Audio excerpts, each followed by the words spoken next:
વડોદરામાં નવરાત્રિમાં black spot શોધી તેમાં લાઇટિંગ કરવા રજૂઆત કરાઈ છે અને આ રજૂઆત કરી છે સાંસદ હેમાંગ જોશીએ અને તેઓએ આ અંગે મનપા અને પોલીસ કમિશનરને એક પત્ર લખ્યો છે।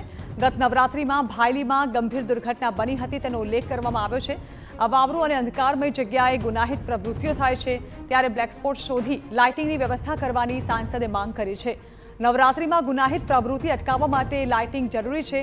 તહેવારોમાં કોઈ અનિચ્છનીય બનાવ ન બને તે માટે સૂચન આપવામાં આવે।